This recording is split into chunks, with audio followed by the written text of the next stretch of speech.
a bit more incentive to stay. They're about to clear the grid, so let's quickly have a word with Patrick Head, who's with Bruce. Patrick, your cars are starting 4th and 5th on the grid this afternoon. What are your thoughts about the action ahead? Well, it's a very interesting track and quite high speed, so the fine balance of the car is very important, and I'm looking forward to the race, but obviously we'd like to be starting higher up on the grid. We've got to get off the grid now. Thanks for talking to us, Patrick. Experienced touring car racer, always at the wheel of that SL55 Mercedes. And let's just hope that the safety car isn't called into action in the race itself. We've seen the race started behind a safety car here in the past when the weather conditions have been poor. I'm glad to say, looking over the Ardennes forests, that the track is dry.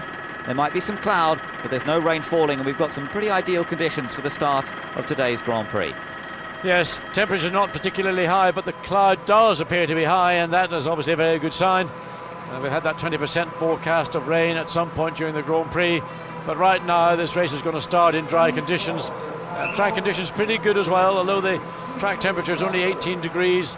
Nevertheless, with a fairly, well, a moderately high load of fuel on board, the energy that will generate will get tyre temperature fairly quickly. It'll be more a case, I think, of tyre degradation, and I think we're going to see that will be a greater factor for the Michelin runners, maybe more so of the softer Michelin than the more durable one that will be with Ralf Schumacher, Montoya and David Coulthard in particular. So as the clock continues to count down at the top of your screen, Raikkonen now just a few moments away from this run down to La Source. We saw in the Formula 3000 race yesterday a little bit of contact between some of the cars. Let's just check the grid once again as we prepare for the start of the Grand Prix. Michael Schumacher and Kimi Raikkonen sharing the front row of the grid today. The two of them battled for the French Grand Prix, and it was Michael Schumacher who came out on top on that occasion. Barrichello next up, starts 3rd on the grid. Ralf Schumacher 4th, the first of the two Williams. Then it's Juan Pablo Montoya and David Coulthard starting in 6th position, but working on race setup and looking for a decent result at the end of the 44 laps. On through the list, Trulli, Irvine, Sarlo and Button in the top 10, and then Jacques Villeneuve. Alan McNish starting 13th ahead of Fisichella. Then it's Panis and Sato, Massa and Heidfeld, and at the back the two Minardis, Mark Webber and Anthony Davidson. And just one last minute bit of news from the pit lane, and that's Rubens Barrichello will in fact start in the spare car rather than his race car.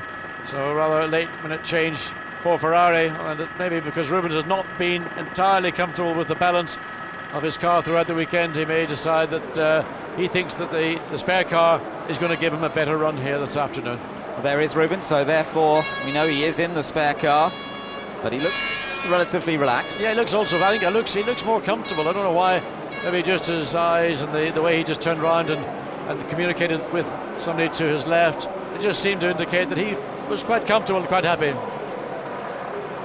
Best result here in Spa, a 5th place, and that was last year. It did hit the tyres at the bus stop chicane last year.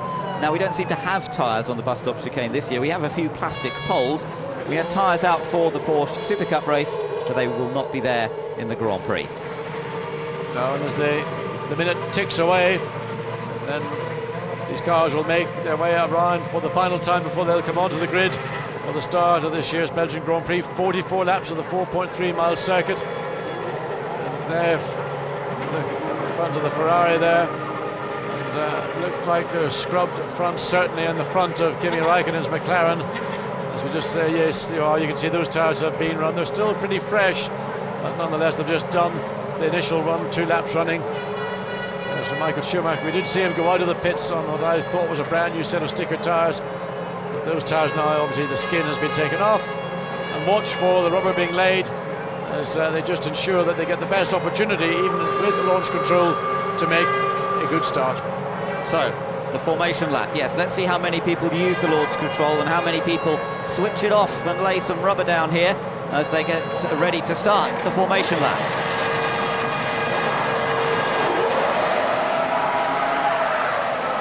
Well, several people you can see laying a bit of rubber down, Raikkonen in particular there. This is on board with Raikkonen. Now, at the start of the race, Raikkonen has impressed me a number of times this year. He's very aggressive on cold tyres and usually keeps it all together. Been seen some good first corners from Kimi Räikkönen. Today, his main problem may not be actually challenging Michael Schumacher. It may be getting over in front of Barrichello in time to stay in second place. Yes, I think that's the big problem for everybody on the left-hand side of track, that those on the right-hand side could just have to stay there and maintain position and just back up one after the other, and you'll preclude the entire left-hand side of the grid from being able to blend in. There will be contact, I'm certain, from one or two people.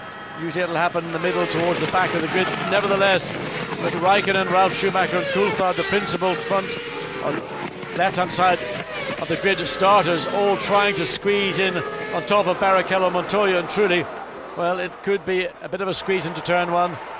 Let's hope they all do get round. Let's hope there are no bits of carbon fibre flying off. Let's hope we don't have a start like we saw in the Formula 3000 race, where there was a bit of a shunting match in La Source in the exit of the corner, and everybody can file down cleanly and clearly into Eau Rouge and get this race underway. 20 of the world's best racing drivers about to do battle on one of the best racetracks in the world, the 4.3 mile Spa circuit, and they are now just coming around. Still a little way to go, of course, on this longest track currently used in Grand Prix racing before they make their way back onto the grid. There's a little sign of tension from inside the McLaren Mercedes pit. I tell you, a lot of tension in the face of Norbert Haug, who's Daimler-Benz motorsport director, and he's sitting there quite tense indeed. Martin Whitmarsh behind him, much more relaxed. Yeah, even Ron Dennis is looking a little anxious, a little wound up before the start of this one, perhaps seeing just what Kimi can achieve and watching for Coulthard's progress in the early laps, and Coulthard watching throughout the race. He knows it's a long race, this one, 2 stops. He'll be making the most of the strategy here today. Looking at Jean Todt, totally relaxed and knows that he's in a very, very strong, very comfortable position. Adrian Newey for McLaren doesn't look too wound up, but everybody at this stage. Unpredictable opening lap. It's always unpredictable at this point. And there we are on board with David Coulthard, heading down towards the bus stop as his teammate makes his way through there. Ralph just squirting the car a little bit. Coulthard makes his way through the bus stop, followed by Jarno Trulli and Eddie Irvine. Great to see the Jaguar that far up the grid this time.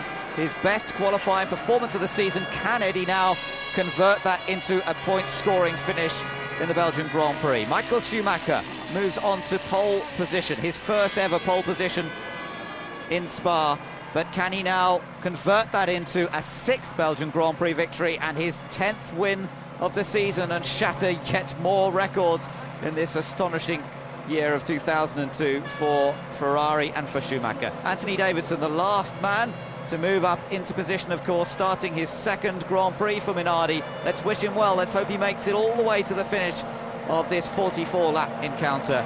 And we're all set, we're all ready for the lights to come on, and when they go out, we'll be racing in Belgium.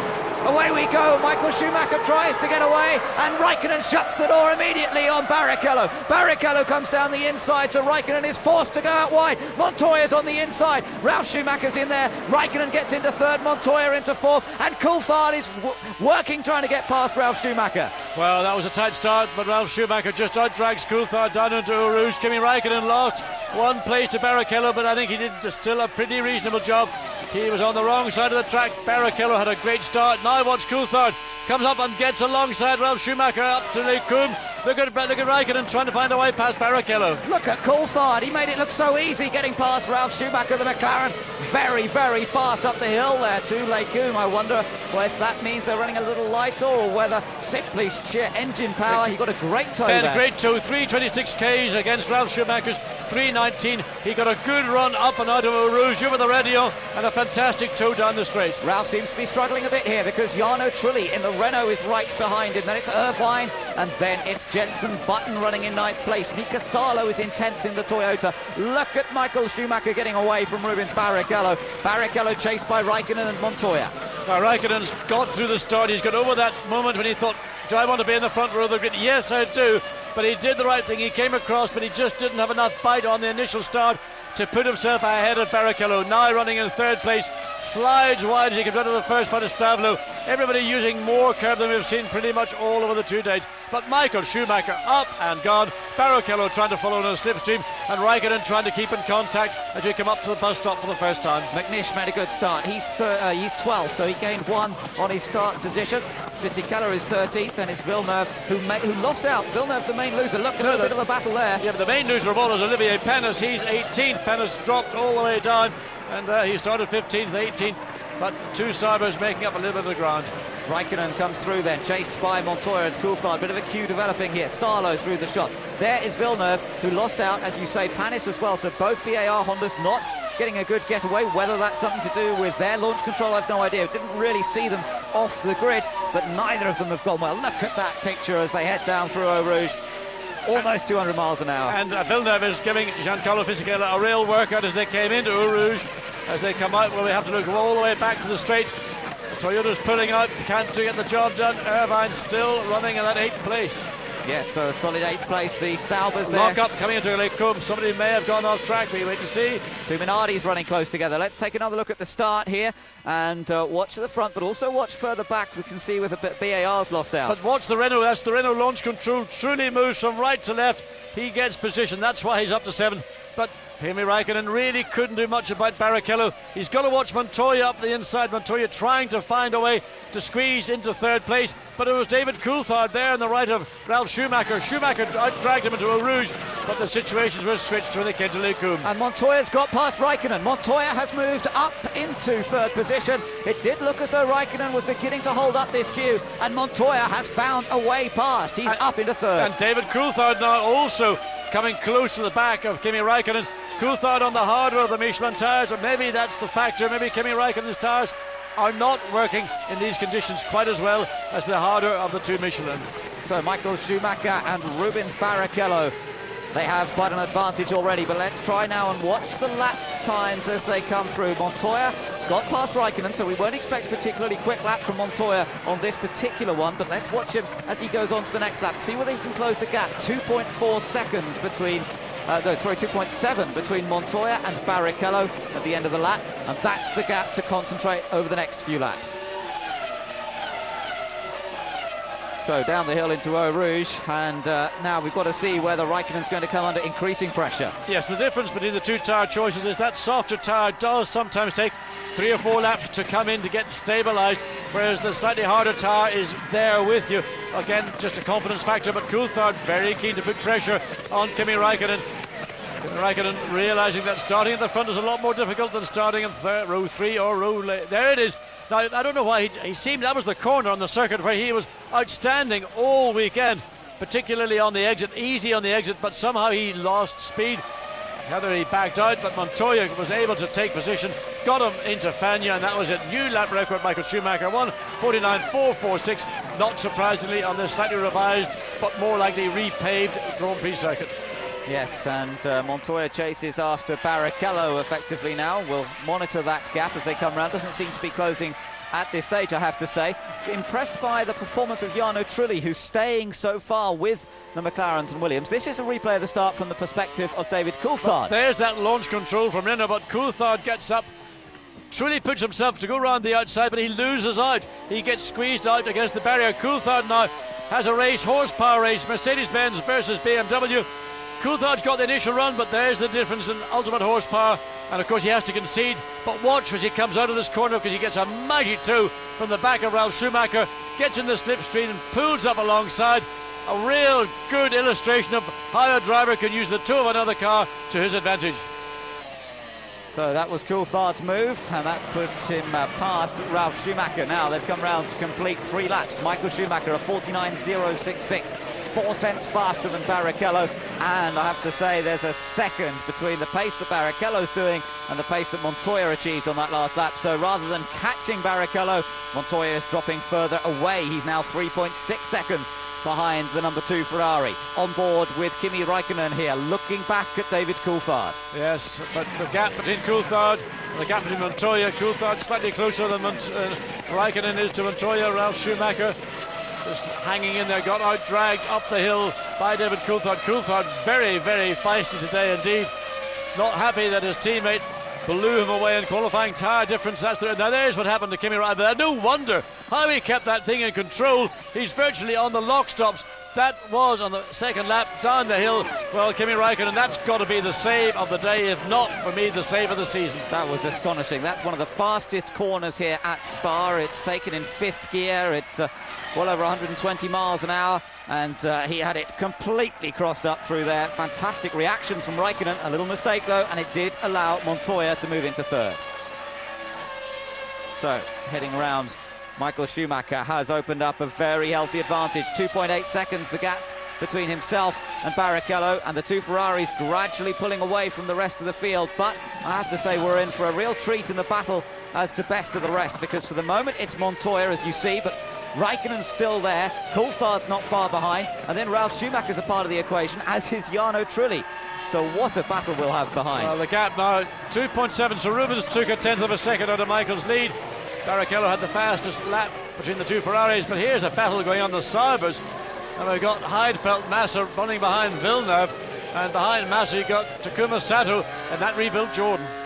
So let's just see what these guys can do. The 2 Saubers who didn't qualify so well, running 15th and 16th. Massa chasing his teammate. Massa knows he's out of Sauber as a race driver next year. Maybe he will still be a test driver for the team, but he wants to earn a race seat somewhere. And I'm not sure that team orders will be respected to quite the same extent as they were in Germany. A bit messy through. Nick Heidfeld's about to be caught and passed. Heidfeld goes to the right to block, now tries to sort of squeeze, and trouble down at Eau Rouge. Is that David Davidson or Matt Webber? It's one of the 2 Minardis. Massa can't get it done. I think, yeah, well, I just looking, I think Massa... Maybe he did get through, Maybe he did get through there. I think he did get past Heidfeld, actually. And Peter Sauber, yes, he did. He got a little smile on his face. He had it all teed up. He had to go the long way around. Heidfeld wasn't keen. Here we see it again in replay. So Heidfeld in the middle of the road, then he blocks to the right. Massa comes up alongside. This is eyeball to eyeball stuff up to the braking zone.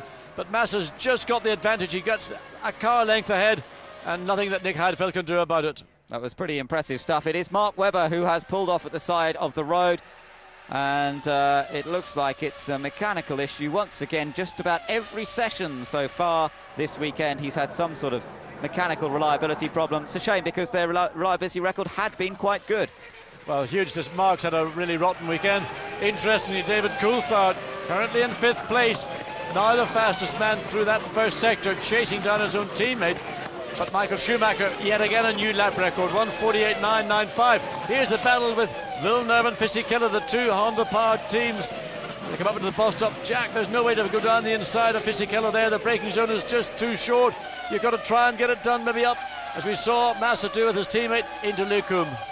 So up towards La Source, and this, of course, a tight corner, but it's very difficult to actually get alongside somebody here. But watch out for Massa. Exactly, it's Felipe Massa's the one that's on the charge. He got past his teammate. He's pulled out, well, the best part of 1.4 seconds since he got past him. Nick Heidfeld being demoted now to 16th. Villeneuve chasing Fisichella. Massa zoning and lasering in on the back of Villeneuve. Yeah, and behind that was Sato, who got so out of shape at the top of Radillon.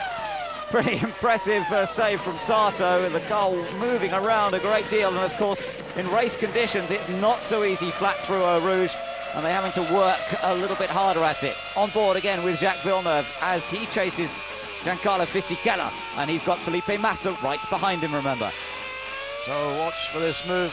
Villeneuve again looking very aggressive. We saw in Austria the most aggressive I've seen Villeneuve for a long time. In certain events, certain circuits, he seems to sort of come out of the spell that he cast on himself and looks like a racing driver today. He is a racing driver. Well, he always goes well here at Spa. The last few years he's not finished in the points, but he's had some good top 10 finishes. We're looking back though at Felipe Massa, determined to prove something in the remaining 4 Grand Prix of this year.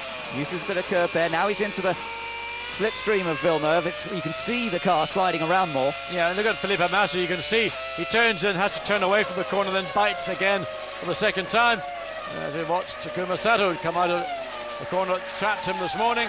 He's chasing now Nick Heidfeld, and he's got Olivier Panis keeping him honest behind. New lap record once again for Michael Schumacher at a 1:48.965, and that further extends his lead over Barrichello, although staying fairly consistent at 3.7 seconds.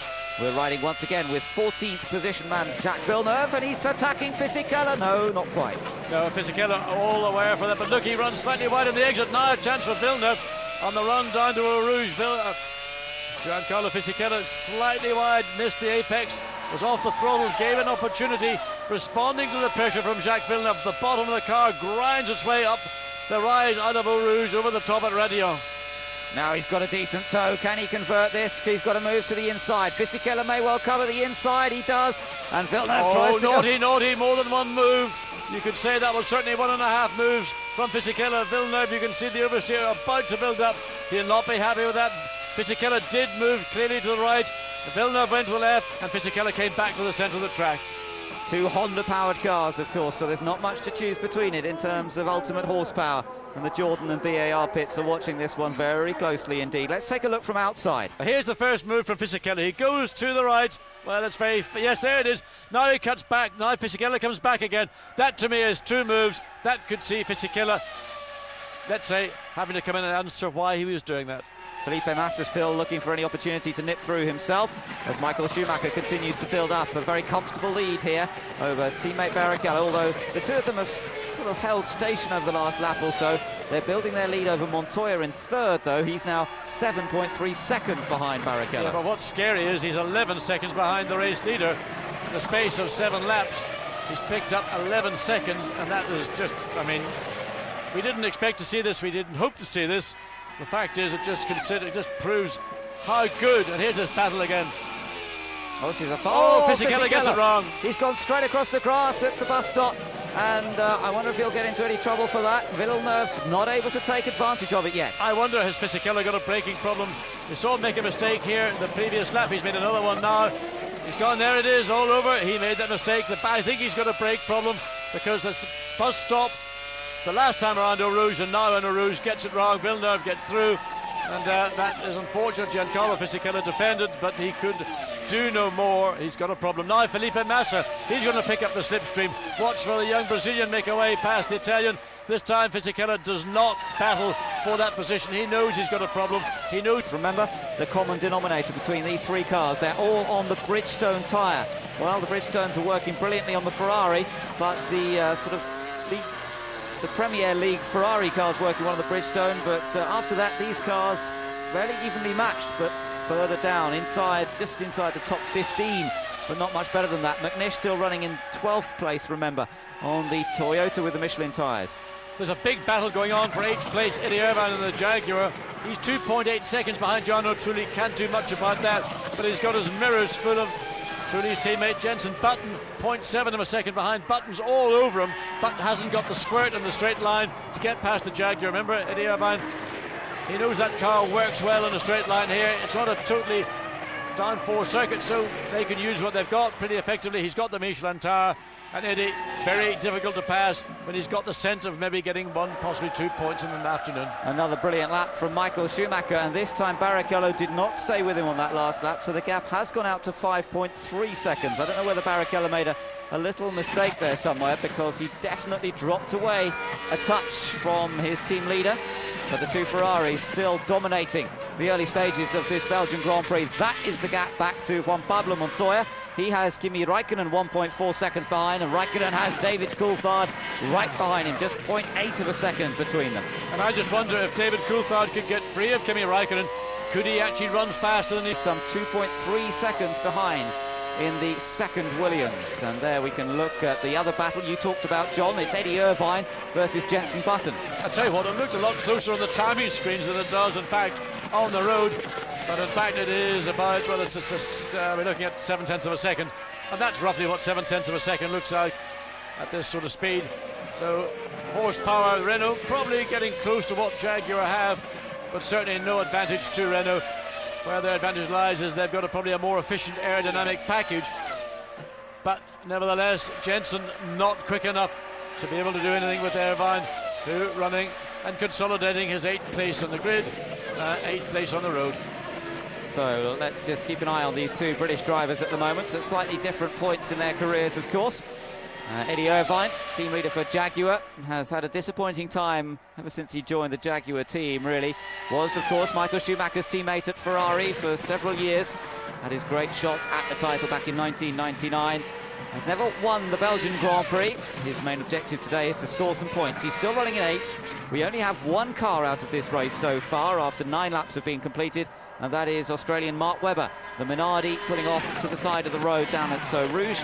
All the rest of the 19 cars are still in, and that includes his teammate, of course, Anthony Davidson. Well, Michael Schumacher by the lap, almost setting new lap records. 6.3 seconds advantage over teammate Barrichello. Now 17.4 seconds ahead of Montoya in 3rd place. So Coulthard not able, as you say, to really do much at the moment. They seem to be holding station at this point. Down inside the Williams pit, there's very little activity so far. 9 laps have been completed out of this 44-lap Grand Prix. Now, last year stops were made around this point, but last year the race was a different length because it was a restarted race. We won't expect to see the first pit stops in for another 6 or 7 laps yet, I would imagine, before we see the first pit stops being made. And so there's a little while here for Raikkonen and Coulthard to settle into their rhythm. Just to give you an illustration of the pace of this race, fastest lap last year was a 49.2, 49.7, I beg your pardon. This year already on lap 10 it's a 48.1, so over 1.5 seconds quicker on lap 10 compared to what we saw last year over the 44 laps.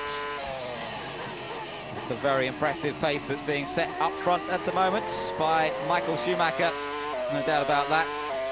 And 48.1, in fact, ironically, that's exactly the same speed that Anthony Davidson did in qualifying yesterday in the Minardi. So this gives you some idea of how quickly Schumacher's going in the race, with lots of fuel on board, tyres that are now having done several laps. And Felipe Massa now quickest man down the straight, doing 334 kilometers per hour in the Sauber. Massa still behind Villeneuve, 1.3 seconds, but Villeneuve right on the gearbox of Alan McNish for 12th place, 0.4 of a second. Yes, he's gradually caught McNish over the last couple of laps. So we'll get another view of that, I'm sure, fairly soon, as McLaren keep an eye on the progress of their 2 cars. Another lap record from Michael there at 48.146. It's just lap after lap he's improving the mark, and it makes it look so easy every time we look at the leader. Just driving smoothly, all under control. This is his teammate. Let's just watch with Rubens for a moment. Doesn't look too troubled, doesn't look frantic. Yeah, but I don't think he's even happy with the spare car. He said he prepared this to his race car, but nonetheless, just is still not as committed as Michael Schumacher is in the Ferrari. Rubens, coming through Stablo, coming out of the exit of Fagnes, still looks slightly apprehensive on getting the throttle open fully. No problems with taking Blanchimont left-hander, flat out, and Michael's about to set... Oh, we've got problems for Jenson Button. Jenson Button pulling off to the side of the track. He was involved in the battle with Eddie Irvine. He was running in 9th position, and he has pulled off. Yes, that's on the exit of the Pujo corner coming into Fagnes, and he gets out of the way as quickly as possible. On the TV. Sorry about that. Can you put the car in P0, please?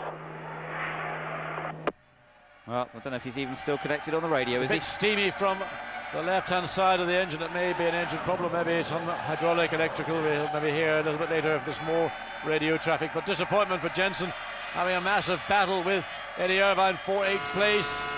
He'll have an early bath and make his way back to the airport. Brings Salo up into 9th position now, and the top 10 then is completed by Pedro de la Rosa. McNish still running one behind, as we see Jenson Button running across the road, has to sign the odd autograph or 2, and then I'm sure he'll get a lift back to the pits. Yes, on that last lap, Michael Schumacher, another new lap record, 1:47.877. If you ever wanted to see a Michael Schumacher masterclass of a Grand Prix, well, that's what we're watching right now. Some 8.8 seconds ahead of teammate Barrichello. Now, they may be on differing fuel loads. It's conceivable Barrichello could be on a one-stop. The gap, 8.8 seconds, difficult to judge. Just noticing that Raikkonen's fuel flap has done what it did in the practice sessions earlier, John, this weekend. It's flapped open again. As Ron Dennis said to us, it's not a major issue, but if you look at the McLaren, you will see that fuel flap bouncing around. Yes, and he explained that for practice and qualifying, they have a magnet system that keeps it closed, or in this case, half closed, half open. But come the race, then it's a different mechanism they use, and that's it's activated when you engage first gear when you come into the pit lane. Now, this is the battle we talked about, because Villeneuve has gradually caught up to Alan McNish. and now just 0.3 of a second between them. And you can see that Villeneuve really trying to size Alan McNish up now for a potential overtaking manoeuvre. He worked hard at getting past Fisichella. Oh, Villeneuve gets into a bit of a slide there, and Massa is still right with him. These two working not quite together, but certainly in tandem as they come and try and move past Alan McNish next. And confirmation from Renault that that was actually an engine failure that saw Jenson Button retire just 1 lap ago. That will be disappointing for the Enstone-based Renault team. Is that rain on the... Is that spots of rain falling on the camera lens, or is it just it's being pulled through? Those lenses have been pulled through fairly rapidly. Well, McNish's car looks as though it's sliding around a little bit. His teammate Salo, as I said, running in 9th place. But this is the major battle to keep an eye on for the moment. And Villeneuve trying to size up to see where the Toyota is quick and where it's not so fast. Let's run position 4.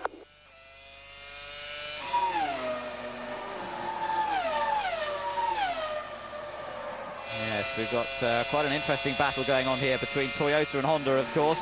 I don't know whether that's maybe liquids coming from the back of McNish's car that we're seeing on the camera lenses. There's a film across that lens to protect it, and if anything gets on it, then it goes through its loop. So I think that may well, in fact, be liquids from the rear of the Toyota rather than actual rain falling. Over the curb, McNish trying to capitalise on where he's got a little bit more pace, and in fact, the fact that he's got clean air over his car. Good downforce through this section of track particularly, whereas Villeneuve running in the dirty air behind McNish's car, making the car slide around considerably, and that makes it difficult to try and draw alongside. But still Felipe Massa is right with them. There's then a bit of a gap back to Fisichella. Fisichella's still going as Button's car is now moved out of the way. Yeah, so those yellow lights down at Fagnes, they've been there ever since Button stopped. And they're there for one very good reason, because that's a dangerous moment as that truck picks up the car to take it to safety. And Michael Schumacher on lap 13, yet another fastest lap there, 1:47.706, another new lap record.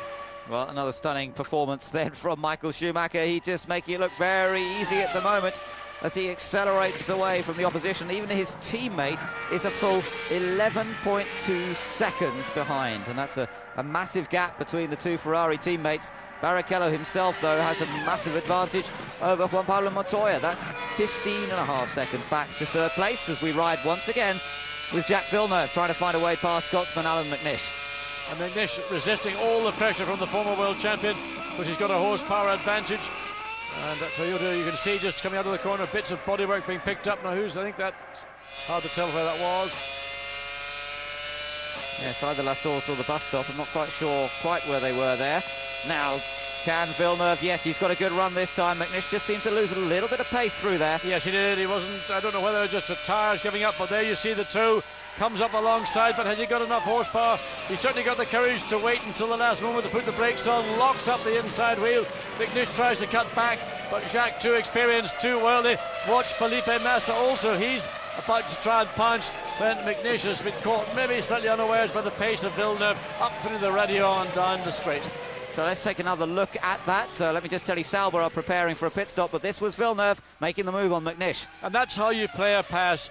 You can move once to block, but you can't do it twice. Alan McNish was totally fair. He tried to make the cut back, but Villeneuve, too experienced, too bright to be caught by that one. So I wonder whether it's going to be Felipe Massa or Nick Heidfeld. Massa runs 13th. Remember, he's right behind now Alan McNish himself, so he's got the task of trying to get past the Toyota. Perhaps the team will bring him in rather than let him waste time behind McNish at this stage. I suspect that would be my choice. So here's what happened, we think.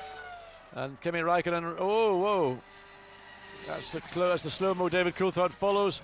Again, you see the oscillation of the Michelin front tyre in particular as they ride those sawtooth curves, very aggressive. Let's look and see Jarno Trulli again, even more so on the front of the Renault than on the front of the two McLarens. Trulli, the remaining Renault in this race, still runs in 7th position. Now, is Massa coming in here?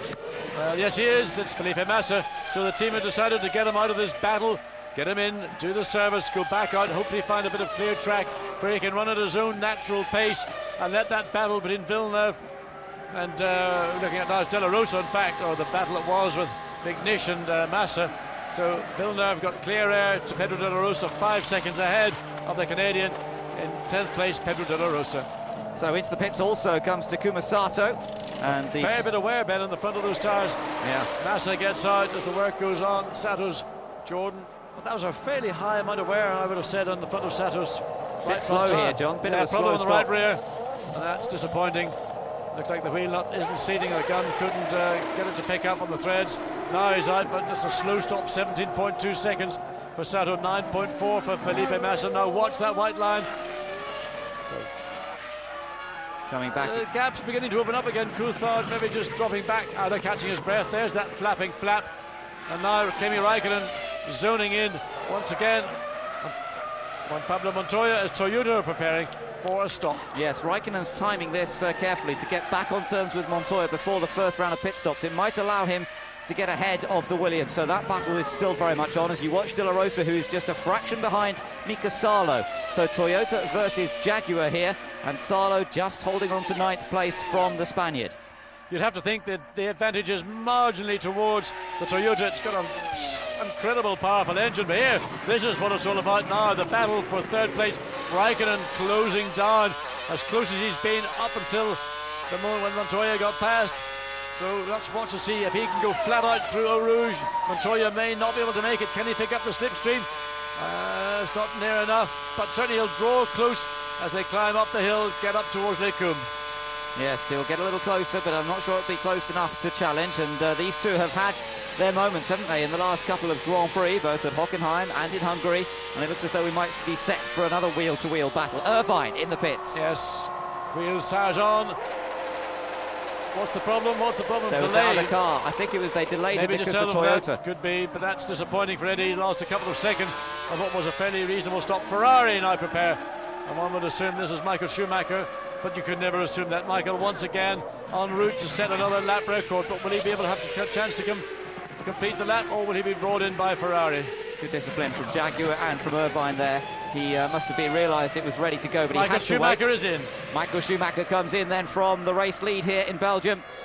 15 laps he has completed. He has opened up a 13.9 second advantage as the massive lead over his own teammate. And now he wants a trouble-free pit stop. He doesn't need to take any risks here. So you see he comes in fairly calmly. But again, fairly high wear in the front of those Bridgestone tyres. It's the Ferrari team, this well-oiled team, go to work, check the air intakes, make sure there's no debris there. Back on 8.6 seconds. So that's about as quick as anybody has been so far. They've had now 7 people into the pits for their services. We look to see what's going to happen at McLaren, what's going to happen at Williams. 73 litres, approximately 14 laps worth of fuel. So that would take him to lap 29 of the 44. That's right. Well, here's that battle still going on behind as Michael has rejoined, and he's still ahead of this battle that is going on. So Michael back down to 2nd place. It is Rubens Barrichello who now leads this race, and this battle for 3rd continues between Montoya and Raikkonen. It's a bit scary that Michael can come in, make the pit stop and get back out ahead of this battle for 3rd place. I think that, I mean, where are these guys going to go? Where are they going to find the time? What are they going to do over the winter time to run down? As we see Salo and De La Rosa, this is a battle we saw in Hungary. These two came in together, they've been on the racetrack in Hungary, and Ralf Schumacher has spun, and that is up at Les Combes. Ralph got it wrong in the entry to Les Combes, spun it round, gets back on track. Ralph had been running in 6th place. We want to know where Jarno Trulli was. Well, Trulli should have gone through. He's only 4.3 seconds behind. And so that's a loss of place for Ralf Schumacher. So disappointment for Ralf Schumacher. We have to wait and see what happened, whether there was anybody else involved. But let me just tell you that Salo did get out ahead of De La Rosa just now. And there's Trulli going through after that mistake. Now, was that a mistake under pressure? Was it a self-induced mistake?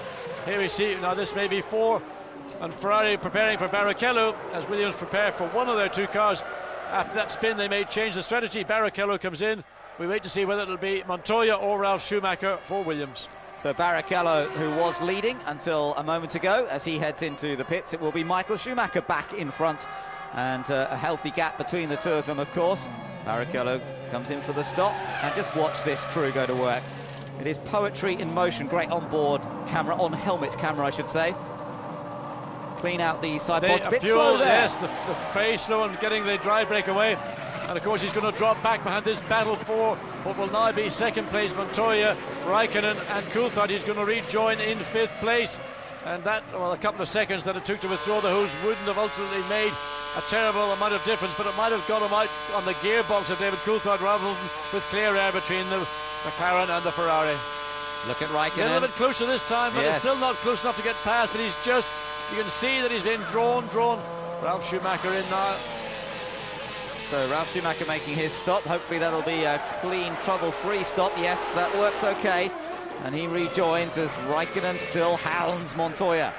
Yes, and I just get the feeling that Raikkonen is not satisfied with this fourth place. He started second in the grid, lost out that second place to Barrichello initially. Then Montoya swept past as they went down the long straight up to Lake Coombe. The two future stars, perhaps, of Formula One, Colombian Montoya and Finland's Kimi Raikkonen, set to do battle once again. McLaren, now they playing little tricks here on Williams. Well, looking as though they're coming out they and then look like go they're back coming in. out, that's for sure. Whether they're actually meaning it or not, we don't know. We'll know when the end of this lap comes. And here we see Williams once again preparing this time for Juan Pablo Montoya. And you got the Williams pit before the McLaren pit, so always a problem. Montoya coming in first to make sure that Kimi Raikkonen can get a clean run in to his pit box. He's going to find it, if it is him, slightly difficult. They may want to bring Coulthard in. He's third on the road right now of these three cars. So this is a very interesting battle coming up in the pit stops here between Williams and McLaren. At the moment, Williams have the slight advantage with Montoya, but will it be this way after the stops? In comes Montoya, in comes Raikkonen, so it's going to be a straightforward battle. How much fuel do you put into the car at this stage? If you short fuel, you might get Raikkonen ahead, but then he'd have to stop longer later. But Raikkonen's going to be able to stop first, so in theory he'll be moving first. And I suspect if McLaren slightly short-change Raikkonen, they can get him ahead of Montoya. So watch for the length of time that fuel hose is in. The total pit time, of course, is important. Williams are fully aware of what McLaren are capable of doing. But they're putting a lot of fuel into the car, out the hose, 9.6 is the time. Montoya's gone. McLaren put marginally more fuel in than Williams. That will enable Raikkonen to run maybe 3 laps, 4 laps further than Montoya. So when the final stop comes, somebody's off at Pujo. It's Davidson. I think it's Anthony Davidson. Yes, it is. He's not in any trouble. He's just found himself beached. It's almost like Brighton Beach down there. The pebbles are just as big as the gravel is here. It goes a long way, doesn't it, that gravel trap? We're very, very wide. In comes Olivier Panis, and of course he had that dreadful start initially. Panis now trying to make up some of that lost ground. Let's see the BAR team go to work. Again, a bit of clearing out going on in the side pods where the radiators are. He gets away cleanly. Yeah, good stop. So here's Anthony Davidson, comes into Pujo. Watch for the oversteer, and it comes. It's going to be massive because the back end's going to swirl. He didn't actually. Understeered. He's got it all wrong there, Anthony. Well, give you the benefit of the doubt, but nevertheless, both now Minardi's out of this Grand Prix. Anthony, that's down to the driver. Mark Webber clearly had a mechanical problem very early in the race. So huge disappointment for Paul Stoddard and for Anthony Davidson. That is disappointing. He was looking forward to a race finish today, and that's all over. Both Minardi's out, so here is Coulthard. Now, how quickly can Coulthard lap? This is crucial, because if he can put a couple of quick laps in here, he might end up ahead of Montoya. Well, he's going to go into the pits this lap, Ben. The team are waiting for him, but he did have a personal best in that second sector, so at least he had the chance to maybe squeeze another tenth or two of a second. Careful, slow the car down before that line. Now we see Barrichello sweeps through back into second place. Coulthard makes his way down the pit lane, 80 kilometers per hour, 50 miles an hour, and no doubt he's counting every millisecond. Comes into a stop, slides in, car goes up, front wheel's off, front wheel's back on again. Watch for the fuel and the disconnection. There's 9.2 for Raikkonen, and what have we got? 8.7. Coulthard gets a slightly better stop. There's the battle going on behind us. He's not going to get back out ahead of his teammate, but it's going to be close. It is going to be close. Can he accelerate? He's got Montoya, but can he do it before he has? He's got ahead of Raikkonen. Well, look at that. Raikkonen, the main loser there. Coulthard was about a second quicker stopped at the McLaren pit, and that means that he's now got ahead of Raikkonen, but of course that may change around again later for the final stop. Yes, because Coulthard may have to put in a fraction more fuel than his teammate. But what's going to be interesting to watch now, that Coulthard is free of Raikkonen, what can he do to challenge Juan Pablo Montoya for third place? Raikkonen's fuel flap still flapping around, but it doesn't cause a problem to him. There you can see it. It's that little thing on the left-hand side of the cockpit that you can see moving around. That's the fuel cover, just a bit of bodywork, but it doesn't seem to disrupt the airflow over the car too much. Heading down the hill now through Rivage, and the left-hander, quick left-hander here, and down towards Pouhon, where we've seen Davidson unfortunately head off into the gravel. This battle between McLaren and Williams very finely balanced at the moment. It's Montoya with the advantage currently. So 19 laps completed. Michael Schumacher and Rubens Barrichello dominating this race for Ferrari, but what a great battle we've got between Williams and McLaren behind them. Well, Kimi Raikkonen cannot be maybe as happy as he was in his first set of tyres. He lost ground to Montoya. They came in together. Montoya got out. It was a shorter stop for Montoya, but the gap as they came round at the end of the lap and Coulthard filed back in was sufficiently large. So on that outlap, Montoya was able to run at a race pace more quickly than from Kimi Raikkonen. So Raikkonen now 2.2 seconds showing Montoya. So the battle goes on as Michael Schumacher on lap 21 of 44 coming up to half distance, 16 seconds advantage over his own teammate, 36.6 seconds over Montoya in third.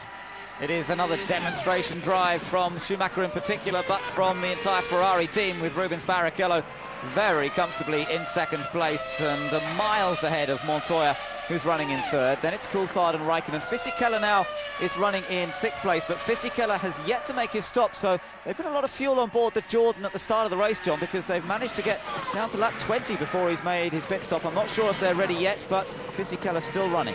Well, Fisichella, the only way to get him up into the points is to let him do that. He's currently in sixth, of course. When he comes in, he'll tumble down the field, but it'll only all wash out when the remaining cars that are doing a two-stop strategy come in. So it was a courageous move on the part of Jordan. It was probably the best move they could have made, bearing in mind from where Fisichella was starting on 14th position, row 7 of the grid. And you never know if Fisichella can just get on and drive his own race. He hasn't got any traffic, obviously clearly ahead of him. He's some 8 seconds behind Raikkonen. Listen up. The trouble is he's got truly 1.6 seconds behind him to keep him honest. Yes, indeed, yes. 1.6 seconds only is the Renault behind him, and lap time last time around very similar, almost to the 100th of a second. Box, Giancarlo, box this lap. Right, please now confirm. Please being confirm asked... you're coming into the box. Wait for him to confirm. Don't know whether we'll hear that. Through T2, through T2. We can't get radio confirmation with him at the minute, so we're not sure what's happening here. Giancarlo, box, box, box, box, box, come into the box now. Well, he's been called in, and I just wonder Giancarlo, as we box, come up. box. Let's hope his radio's working. We'll soon find out. As he comes up to half distance, this is the 22nd lap of 44, exactly half distance. So he comes very close to the end of the barrier. Can Jordan get enough fuel in just to do a one-stop? Have they got life enough in the tyres? We'll have a look when he comes to a standstill. It's going to take a while, so nice and steady on the wheels. Well, there's a one-stopper. Gary Anderson saying it's going to take a lot of fuel. So watch the fuel hose go in now. Don't expect to see a stop as rapid as we have for the others. They're refueling for the entire rest of the race distance, and that's going to take nearly 15 seconds, maybe even, oh no, not so much actually, 12.2 at the end, so pretty good stop. Oh, battle, look at this. McNish gets it sideways. Massa looks for the opportunity. So we've got Ferrari stroke Petronas power versus that of Toyota. Just watch him down the hill. Massive braking forces into the right and left at Fagna. And Giancarlo Fisichella then, the only guy going for the one-stop strategy here. I wonder if it's going to work out in his favour by the end of the race. There you can see him back on track once again. And the Jordan boys know they've done their bit for the afternoon, if it goes according to plan. Of course, if he has a problem, he'll be back into the pits. Takuma Sato still running. He's down in 17th place. We haven't seen Peter Sauber smiling that much this weekend, but he looks a little happier at the moment, even though his two cars are running 14th and 15th currently. There is Fisichella just ahead of Olivier Panis, so that puts him in 15th place as he crosses the line. The confirmation of that, so he's right at the back, but of course everybody else ahead of him will be making one more pit stop. So it's a long day's work for Giancarlo Fisichella. The one-stop strategy, it only pays dividends when you come to the last 3 or 4 laps. Certainly once the second round of pit stops is shaken out, then we will know whether the wisdom of doing this was worthwhile. It's going to be difficult, I think, to get him in the points, but it depends. In the second pit stop, anything go wrong. Once again, Massa locks up. Nick Heidfeld gathers up the car, picks up the speed, and now I believe Massa's got to be looking backwards more than he's looking forwards towards Alan McNish. Yeah, that was a mistake from Massa, and Heidfeld seen it, sensing the opportunity. Oh, this is getting a bit risky, boys. don't take each other off. Peter Sauber would not have a smile on his face then. No, there's no point in Heidfeld doing what he's doing because there's no way around the outside of the corner there. It's very slippery on the outside. You just got to be patient, wait for the opportunities where they come. There are certain parts of the circuit where Heidfeld may be slightly better than Felipe Massa, but round the outside in the reverse corner is not one of those places. Got two drivers who are currently don't have a seat for next year. That's McNish and Massa, both striving to earn a seat for the 2003 season. Behind them we've got Nick Heidfeld, who has got his confirmed seat at Sauber for next year, and Heidfeld looking for any opportunity to nip past his less experienced Brazilian teammate. So 23 laps completed, we're over the half distance marker now, and it's still all about the two Ferraris. Michael Schumacher having a 19-second lead over Barrichello. You know, you'd think if you're running 17th and last in the race, you wouldn't be trying very hard. Well, Takuma Sato is trying his hardest because he's just recorded fastest sector times in the first two sectors on his, what is now his 24th lap. Still watching this battle between the two Saubers and Alan McNish, and it is the battle for 12th, remember. Just looking back now from Felipe Massa's car, flashing past the grandstands, using the curb. And that's such a dramatic shot as you watch the car behind coming up through Eau Rouge. That steep incline taken at 200 miles per hour. The car cornering at its maximum pace just about, and now up to Les Combes once again. And it's still the battle that continues, but up front it's all about Michael Schumacher. And that car, it's serene the way it climbs up through the Eau Rouge over Radion, and now Takuma Sato, he's already going to be lapped. There's Sato, there is the race leader. So Takuma Sato, his last lap 1:51.3, Michael Schumacher's last lap 1:48.1. So 3 seconds per lap difference, and he's just going to eat him up. And basically by the time they get to the bus stop, I think you're going to find the gap to Sato and to Michael Schumacher virtually, well, Sato's going to have to start using his mirrors. He'll be getting blue flags and blue lights in the cockpit. Astonishing performance this, John, so far from Michael Schumacher. 24 laps have been completed. He has nearly 45 seconds over Juan Pablo Montoya. That equates to nearly 2 seconds a lap, effectively. For the number of laps we've had and the distance between them, how can that be possible? Nearly 2 seconds a lap advantage for Michael over the Williams of Montoya. And when we look at the rules package in Formula One, which has had stability, it's very restrictive. It doesn't allow you a great deal of ingenuity, if you like, because all the designers have to work to the same set of rules. It just amazes me that Ferrari have been able to come up with a car this good this year. Well, I think that, a part of the factor is that Michael Schumacher's contribution to Ferrari is enormous, and it's his ability and his motivation that drives the team forward. Also, people like Ross Brawn, Rory Byrne, and many more in Ferrari, they've sat down and said, look, what does it take to win a Grand Prix? They're intelligent people. There are intelligent people in Williams and in McLaren as well. But Ferrari have actually managed to conquer all the requirements, and they've got reliability and they've got good horsepower to boot. I think having Bridgestone tyres over this season has also been the right choice for Ferrari. Just looking further down the timing screens, they've still got this battle going on between Fisichella and Panis. This is fairly crucial because, of course, Fisichella's got a lot of fuel on board at the moment, but he's desperate to stay ahead of Panis, who will have to stop again later on.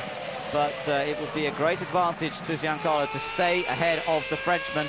Panis knows that only too well and will look for any opportunity to nip past. They might be battling over the penultimate slot here currently, but it's still just as intense. Down 2 gears for the Canadian. Not quite out to the edge of the curbing. We've seen others get over it, and Anthony Davidson said that's what happened. He caught that curbing, and he said every lap in this race until I went off was effectively a qualifying lap. He loved it. Sorry he made the mistake. Sorry for all the hard work the guys put in without any return. Well, a little bit of oversteer correction there from Olivier Panis. These two Honda-powered cars looking fairly evenly matched, and although Panis, I think, capable of going that much quicker, he should be able to go past Fisichella, you would think, with the considerable difference in fuel loading in those two cars, but he just can't quite find a way. And much the same story here. It's still McNish, Massa and Heidfeld enjoying their own little private tussle. Well, I think the difficulty is, although the Jordan is heavier, they've got identical engines. The Jordan is the better of the two cars. I think there's no question about that. And every time Olivier Panis gets close to the back of the Jordan, usually it's coming up to a corner, then I suspect he would say after the race, well, I just lost front end bite and I couldn't do any more than I was doing. Just a quick point to mention that we saw Ralf Schumacher spin earlier on, you'll remember, and he dropped a position to Jarno Trulli. Trulli now running in 6th place, but Ralf has just caught him up a little bit over the last few laps, so that the gap between them is 0.8 of a second. So Ralf isn't quite close enough to really pressurise Trulli, but there is a closing of the gap between the Renault and the Williams, chasing that last World Championship point, of course. Yeah, and the lap difference is about 0.2 of a second on the last lap. I mean, what Ralf Schumacher has got is that with the car and with the horsepower he has from BMW, should be able to find a way past the Renault principally. Again, it's that run through Eau Rouge over the top and all the way up to Les Combes. That's going to be the place where his strengths are the greatest. Alternatively, the run from Stavelot all the way up to the bus stop. But we've seen in the past, Ralph sometimes not too keen to do that very courageous heart-in-the-mouth dive down the inside. Certainly here, not close enough. But run up to La Source, if he gets a good exit out of that, a good run down Eau Rouge, he should have sufficient advantage to be able to pick up the slipstream of Jarno Trulli and at least, you know, show us an attempt at getting past. Well, we shall wait and see, but this is the battle we're looking at now for 6th place between the Italian, Jarno Trulli. Great experience in Formula One, but he's only ever had one podium finish. That was a 2nd place in the European Grand Prix some years ago. Ralf, of course, has had Grand Prix wins, but now has to try and find a way of extracting a little bit of an advantage out of the Williams to find a way past the Renault. Same tyres, both on the Michelin tyres, so nothing to choose between them there. Might expect the BMW engine perhaps to provide a little more horsepower than the Renault engine at this stage. Well, that would be my argument all the way through. Ralph's got, I'm sure he's got the best part of 40 or 50 horsepower more than Jarno Trulli has. It doesn't always mean that you're going to be quicker. They've got, I'm sure, identical tyres in terms of the choice of tyres that both teams went for. So it really comes down to the basic fundamentals of the efficiency of the car, and maybe the aerodynamics on the Renault are more efficient than those on the Williams, and the balance of aerodynamics against engine power is basically keeping things status quo. Now this could be interesting because Michael Schumacher, having lapped Takuma Sato, is now caught for battle between Olivier Panis and Giancarlo Fisichella. Now the blue flags will be coming out for Olivier Panis first of all, of course, so that will mean he'll have to back off. Really just depends. There you are, blue flag on our screen as well. That blue box in the bottom right hand corner indicates that the drivers are being given that. Remember, they have a light system in the car nowadays, so they not only see the flags around the track, they have a light on in the car. But watch, I assume Panis is going to let Michael Schumacher go on the exit. There he does. He pulls over, Michael goes through. Now what Panis wants to do is swoop in behind the Ferrari and get sucked along and try and find a way to get past Giancarlo Fisichella. It's one of those moves the driver hopes for. Rarely does it ever come off, because the reality is Michael's able to pull away sufficiently quickly from Olivier Panis that any hope of this happening, well, there you see the gap is almost double to what it was, and now Michael will find a way past Fisichella. Difficult part of the track to let it go through. Well, he does. Michael goes up the inside. Fisichella loses momentum. That will give Panis some hope and the run up into the bus stop. So basically the gap should come back to where it was before Michael Schumacher became involved. Yes, he had to get onto the dirty area of track on the outside there. So, of course, if that messes up his tyres, he could be in trouble from Panis. But as you say, the gap between them now looks almost identical to as it was before Michael came up to lap them. So Renault now looking as though they're ready for Trulli to come into the pits. Of course, we lost Button, I'm afraid, earlier on in this race with engine failure. We have had 3 retirements from the race, the 2 Minardis and the Renault of Jenson Button. Just we got a glimpse of the rear tyre on Ralf Schumacher's car. Looks to me like that right rear is pretty low on tread. In fact, there's no tread other than the outside shoulder. A bit of no, they just got the air starter in case there's a problem for Sato. No problem, goodish at 10.3 seconds, probably not quite as good as they would have liked. David Coulthard runs in 3rd place, 1.8 seconds behind Montoya. Looks more when you see them come through Blanchimont, but of course it's measured as they come across start-finish line. So Sato on a different strategy, of course, to Fisichella, and Sato has been running last, was lapped just recently by Michael Schumacher, but he's made his 2nd stop, and they had to fill the car up for 16 laps still to go. Now Raikkonen, here he is, as you said, a little bit behind Coulthard, and Coulthard himself 2.1 seconds behind Juan Pablo Montoya. These 3 have been together throughout this race from the very first lap, and that's not going to be decided until we get to the end of this race, I think. So Sauber waiting, and as Renault now well, they've done their service. They just walk back out onto the pits. In fact, no, they're waiting for the service for Trulli to come in.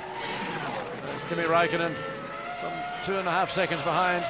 His teammate David Coulthard did lose out on that last lap, went from 1.7 to 2.1 seconds, just under half a second. So Montoya appeared to be able to run that a little bit quicker. That was lap 28.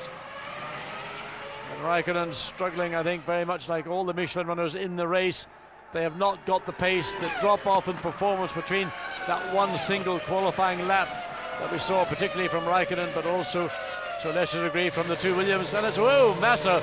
Well, there's a bit of a charge and a barge, and that was just over the top from Felipe Massa. And you saw how it cost him as well, because they couldn't get the jack under the front of the car. Still did a good job, though, 9 seconds in spite of that. Possibly lost a good second or more, while Felipe was just over the top. Michael gets past Heidfeld, so Heidfeld now goes a lap down. And the interesting thing here will be, will Massa, as a result of that pit stop, be able to get past Alan McNish? Of course, we'll wait for McNish's second stop before we can find that out, for Ferrari are preparing. So Ferrari now getting ready themselves for a second stop coming up. Presumably Michael Schumacher, he was the first to stop the first time around. We are on lap number 30. This was Massa coming in a bit too fast, and his poor front jackman pushed well out of the way. Yes, and also the two front wheel changes very close to getting clobbered as he sort of slithered to a stop. So McNish with pressure from Michael Schumacher putting a lap. Michael will want to get past. McNish does the right thing, backs off. What he doesn't on the line means Michael's got to go offline. He'll not be overly pleased about that. He might have a little word. Backs off. What he doesn't on the line means Michael's got to go offline. He'll not be overly pleased about that. He might have a little word quietly with McNish and say, when you're being lapped, you go offline, not the race leader. Well, we're expecting Michael Schumacher in. We see Jarno Trulli into the pits as well as the Renault team go to work. They are desperately trying to keep Trulli in position ahead of Ralf Schumacher, remember. That is the battle between these two. It was less than a second before these pit stops were made. And now Michael, is he coming in? Michael Schumacher is coming in, as is McNish. So Toyota and Ferrari coming into the pit lane. Race leader comes in, lap 29. And so's Heidfeld as well. So there's a battle going on between Toyota and Sauber for position. And remember, Massa is already back on track, having made his pit stop. So Michael in, smooth, neat and tidy. No problems coming to a stop. We watch the mechanics at work. And again, the well-drilled crew practicing every eventuality, makes it look easy, heads on down pit lane. Sticker tyres in the front, Barrichello comes up, he's going to regain the lead, but it'll be brief. And there was McNish just coming out. There was going to be close between McNish. Yeah, he got out in front again of Heidfeld. Where's Massa? There's Massa. Now Massa's got a bit of a run on McNish. These two have been battling. Here comes Massa. He's got it. There's no way McNish is going to challenge him just out of the pits like that. Not with a fired up, inspired. Well, Felipe Massa, courageous. I wouldn't want to go eyeball into that turn, particularly just coming out of the pits where your tyres are just fresh as they are, and you'd like to get one corner through you before you start challenging someone like Felipe Massa. So Massa has taken advantage of that. Then Sauber can draw a bit of sigh of relief. It's not for points, I'm afraid. They're a long way down the order, but a bit of personal satisfaction, if nothing else. That brings Massa ahead of Alan McNish and the Toyota. Now Barrichello leads this race by just a fraction after Michael Schumacher has made his second stop. It's amazing to see how close they are on the road, though, considering Michael's now made 2 stops. Yes, I think it's just awesome what we've seen from the world champion here this afternoon. I think he made a point in Hungary when he dropped back behind Barrichello and then drew up some 4.5 seconds, and then 2 laps drew up to the tail, set a new lap record in that race, but has just driven away from his teammate. Different tyres, of course. That looks like Irvine or De La Rosa. It's in fact Irvine, yes, Irvine and Salo in. So De La Rosa and Salo have got out of sync, which is probably just as well for both teams. A pretty good stop. A good stop. Irvine came in 8th. Let's see it, Mika Salo. Salo goes back, he came in 10th. So this battle for the final top 10 positions, not really a battle between Salo and Irvine, more a battle with Irvine and De La Rosa, who has been running strongly in 7th. Still 17 cars in this race, only 3 retirements so far, and Davidson, Button and Webber, the unlucky trio not to have got to this stage. Rubens Barrichello into the pits then from 2nd position. So the well-oiled machine goes back into action. It looks so simple. The wheels come off, the wheels go on. There's none of this sort of jamming that we've seen in the past where heat expansion at different rates. at 9.1 seconds, well, 0.3 of a second slower than we saw for Michael Schumacher. Rubens comes around the pit lane, nobody coming up the start-finish line, so he rejoins the track, clear air, and when this lap is completed, no doubt he will find himself back in second place. Third place man is Juan Pablo Montoya, and he's still a long way behind, despite the fact that Rubens Barrichello has made his second stop. There you can see Montoya just coming through Eau Rouge, and indeed Williams are now preparing for the next stop, which we presume will be Ralf Schumacher. It is. Ralf has come into the pits, so Ralf having a disappointing weekend, had that spin up at Les Combes, running in 6th place when he came into the pit lane. De La Rosa much further behind, not in contention in reality, so let's watch and see what Williams do. Oh, problem. It wasn't in gear, or had he a problem selecting gear, or was it a clutch? Something's wrong with the Williams, and Ralf Schumacher really struggling. I wonder, was that either the clutch or the gearbox? He seemed to struggle, just hesitated, almost came to a standstill, got it. Oh, watch the white line. That could have been an error, could have been a drive-through penalty. Battle for position here, yep, that is Villeneuve going through there, John, because he was behind Trulli and Ralf before the pit stop, so Villeneuve has gained a place on Ralf Schumacher. There's only one stop, so he's got to come back in again. So Ralf doesn't really have to worry very much. What he needs to do is not get trapped behind Villeneuve as we wait for Villeneuve to make his second stop. Trulli definitely gaining an advantage there. We saw them close together before those stops, and Ralf might have been able to get out in front if they hadn't had this problem. Let's watch again.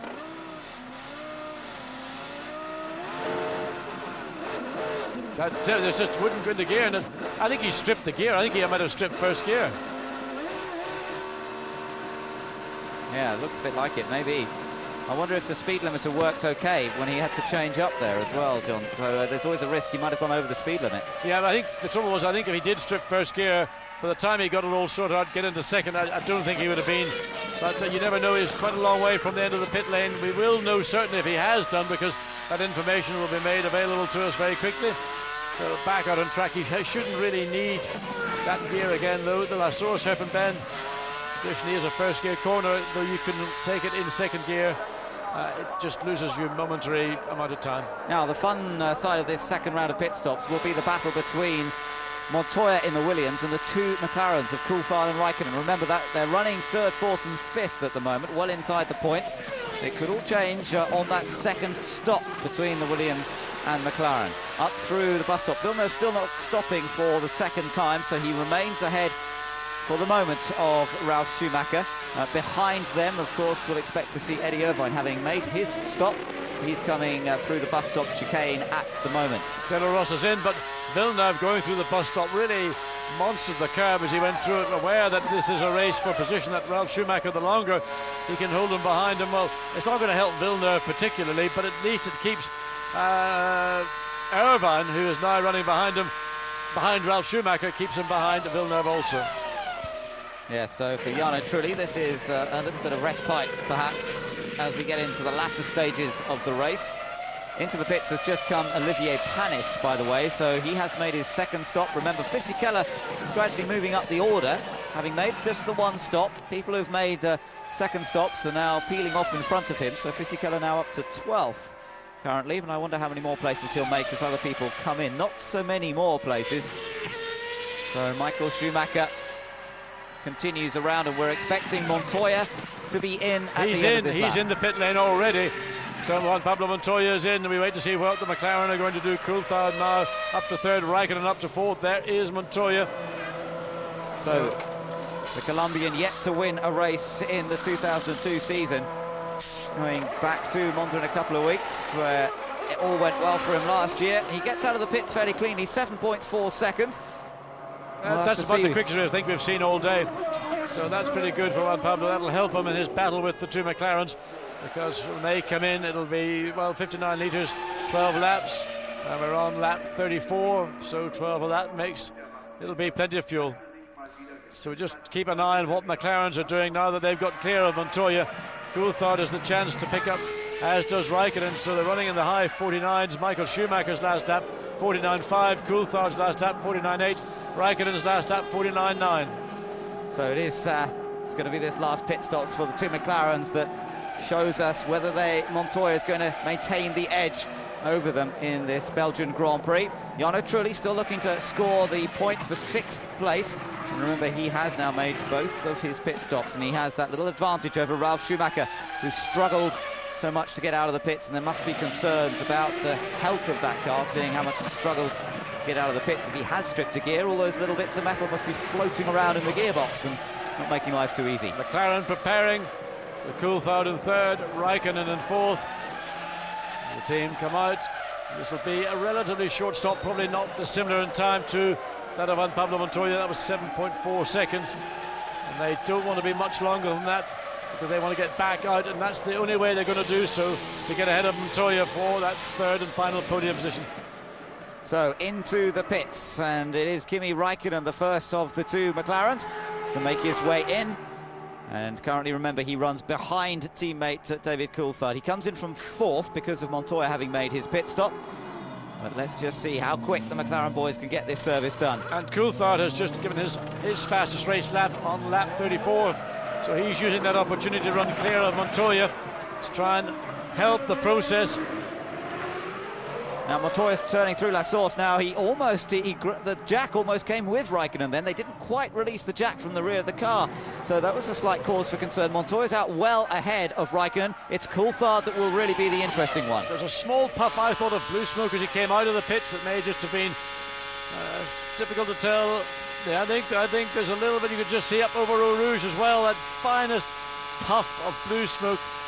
Coulthard again on lap 35, fastest first sector time, so he is absolutely on the limit. He knows he's got to take opportunities when he's got them.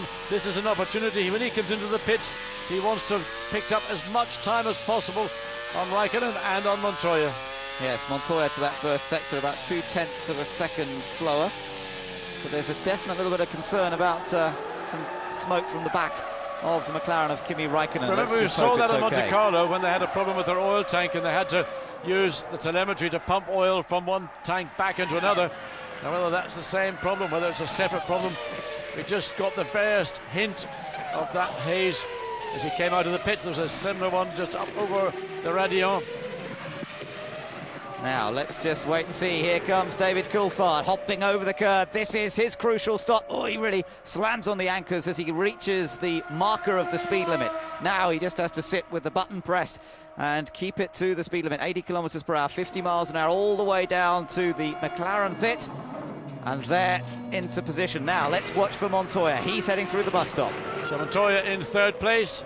Raikkonen somewhere behind him. Coulthard coming again. Fantastic stop there. 6.2 seconds. There is Coulthard. There is Montoya. It is not going to happen. He will rejoin in 4th place behind the Colombian, but he will certainly be close enough to him to at least get something out of that superb stop by McLaren. So they must have started, David, with a fair old bit of fuel at the start of this race, because 2 fairly rapid stops for him.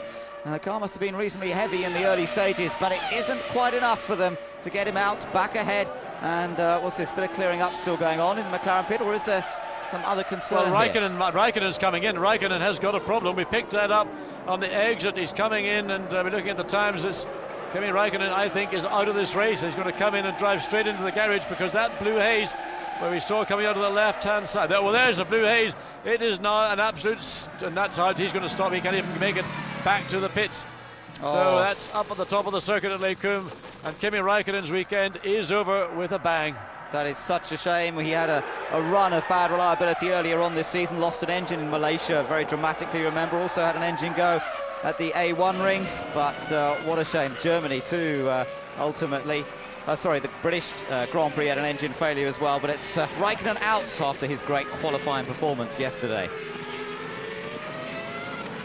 So he clambers out, and it's just the end of a disappointing day. What it does do, of course, John, brings somebody else into the points. Ralf Schumacher now comes into the points, because he was running in 7th place, so he'll now be 6th, and Eddie Irvine will go up as well into 7th, and well, there's a sad end. We just noticed that it's strange, and there's Trulli as well. Oh no! So Renault out, so now Irvine is in the points because Trulli's retired. They've seen Kimi Raikkonen retire, both on lap 37.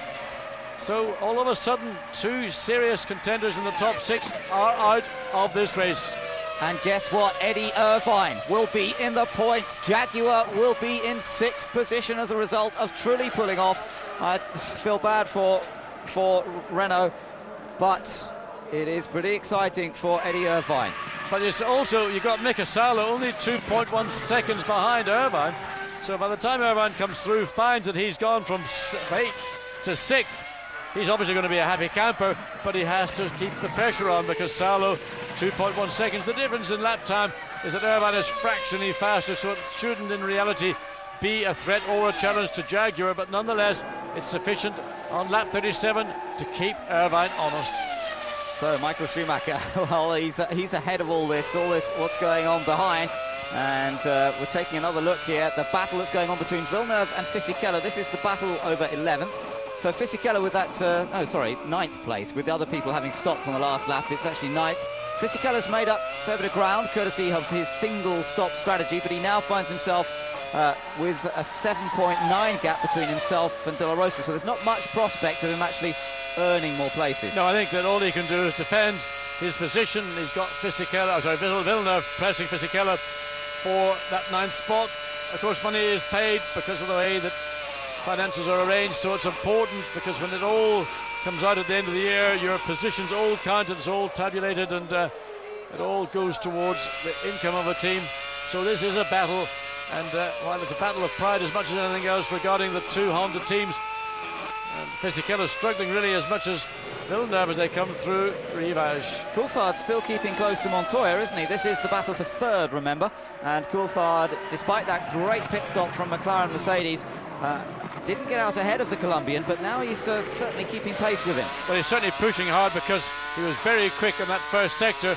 He can get so close, and then he maybe has to be careful in the middle sector where Montoya's car isn't as good as the McLaren, but he can't get close enough to pass.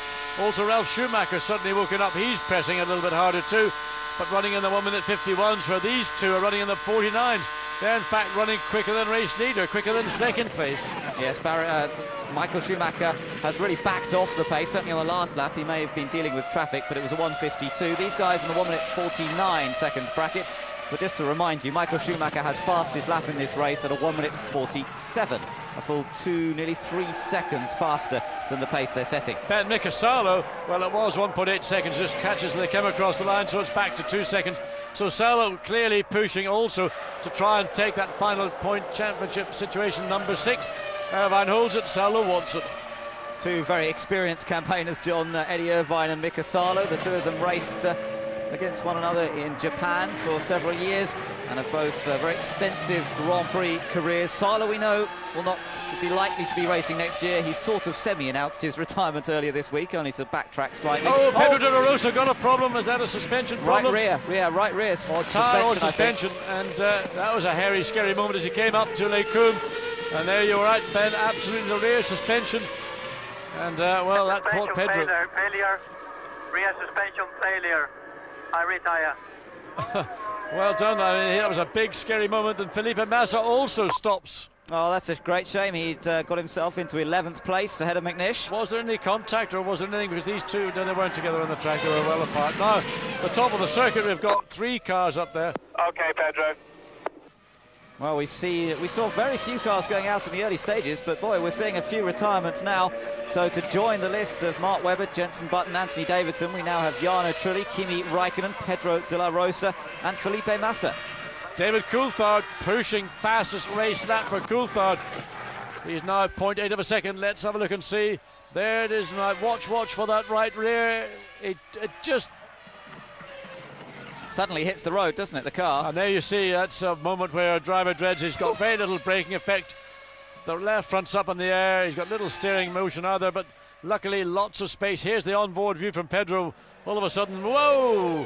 But look, really little panic from Pedro. Just rides the car over the grass, gets it into a slide. That helps slow it down. And, well, very composed on the thing. Suspension brakes. I retire. Yeah. I think that's pretty succinct. Well, it's a part of the track where they're doing around 200, just over 200 miles an hour up there, so I think he was probably just on the brakes as the suspension collapsed, but it's a very fast section to go off.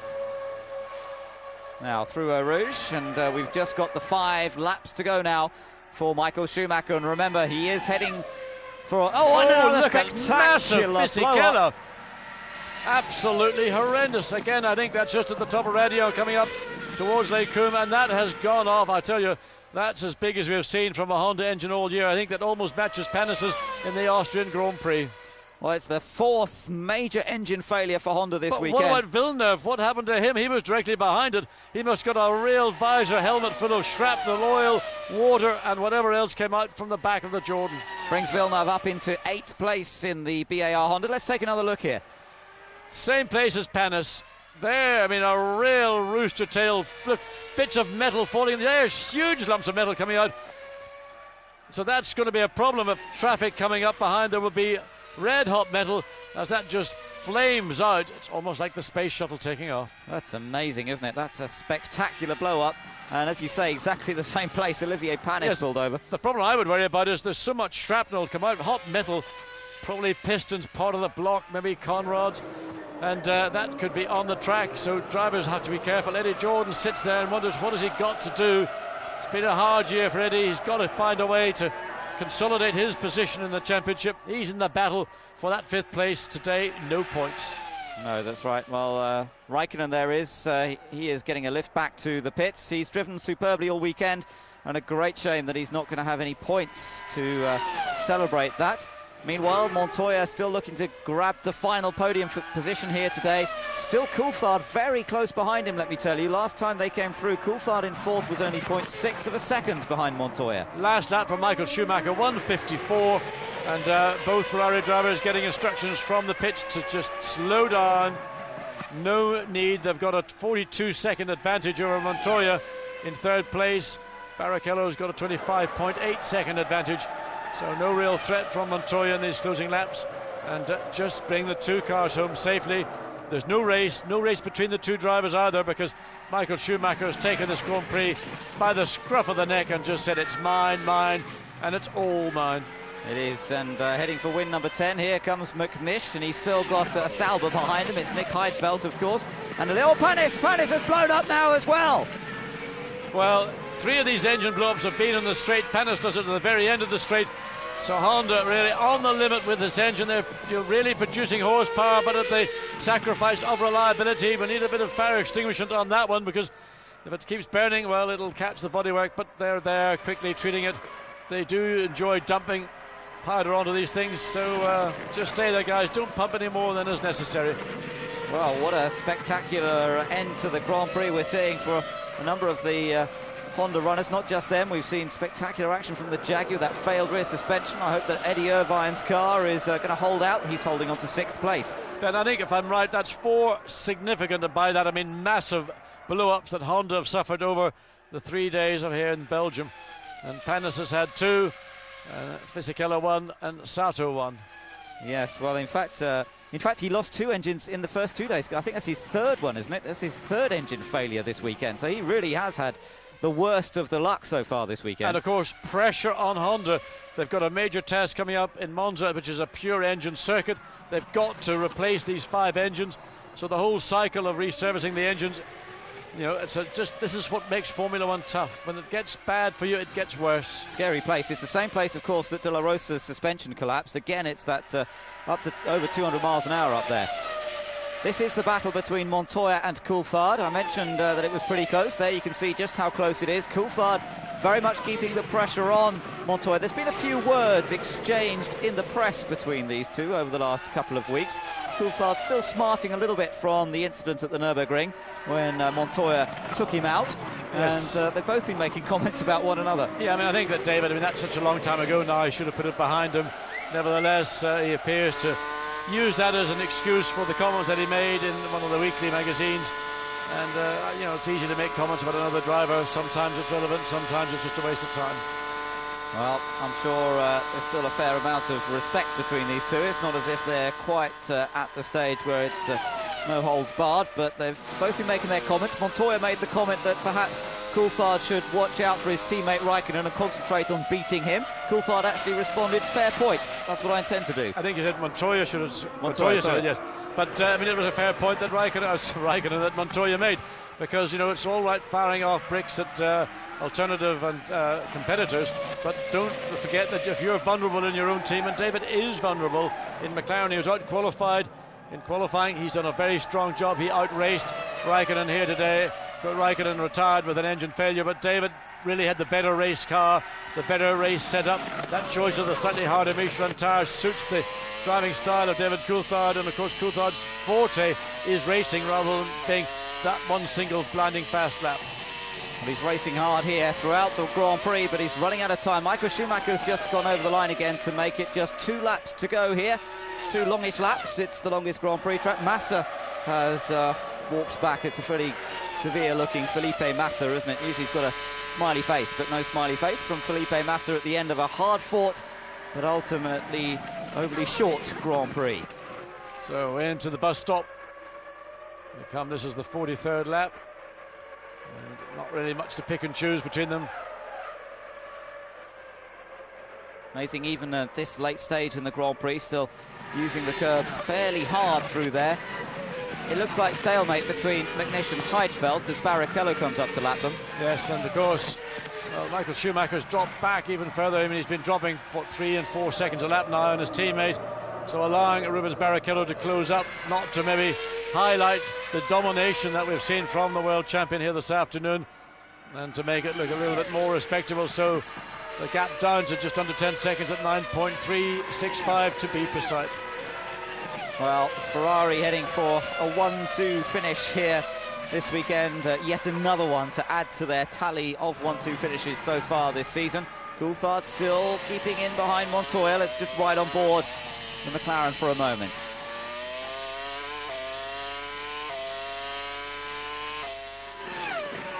So down into Pujo, and nothing to pick and choose between the McLaren or the Williams. The gap showing 0.5 as they came across the line, and that's probably about as close as it's going to get between these two unless an overtake does come. Villeneuve into the bus stop chicane. He's putting in some quick laps, actually. Well, 49.941 on that last lap. Oh, and look at that. I mean, just the car gets up in the air, bounces across the curb. Very good last lap. That's the quickest lap of the race for Jacques Villeneuve as he's hunting down Mika Salo. He's only, well, he's 4.3 seconds behind Salo, and of course a million miles ahead of Alan McNish, who currently is in 9th. So it's the final lap for Michael Schumacher, and he is going to establish that new record with Nigel Mansell here this weekend. Michael Schumacher will take the record for number of victories in one season. He will take it to 10. And how many more will he get? 3 more Grand Prix after this one. He could still extend that record further with the performance of this car and with Michael Schumacher at the wheel. And there you see second place Barrichello. Oh, Nick Heidfeld, what are you doing? All locked up. He almost overran into the back of Barrichello. Now that would have been a thing on the last lap. We got an interim runner in second place, Rubens Barrichello, from the team that provides you with your engines. That is not a good career move, Nick. No, Sauber nearly lost their engine contract for 2003 there, but thankfully they both survived. And Michael Schumacher is just stroking it home. He's making it all look so easy, as he has done really all weekend. And this will be the 6th Grand Prix of the year that we have seen a Ferrari 1-2 finish. And that's a pretty astonishing statistic as well. They just keep adding to the numbers game for Michael Schumacher. David Coulthard still looking to fight away past Montoya, but I really don't think it's going to happen now on this final lap. Schumacher looking for win number 63, and it's all going Ferrari's way. There's David Coulthard pushing hard again, fastest first sector time on the last lap of the race as we go back to the race leaders. Michael Schumacher through Blanchimont for the last time. And the gap was 6.1 seconds when they came across the line. Now he slows down for the bus stop chicane, and Barrichello, well, he's not very far behind. Michael Schumacher comes through to set the new record, 10 wins in one season. Ferrari take their 6th 1-2 finish of the year, and delight once again for the Tifosi as they show everyone how to do it. Perfect race. Well done. Ross Brawn.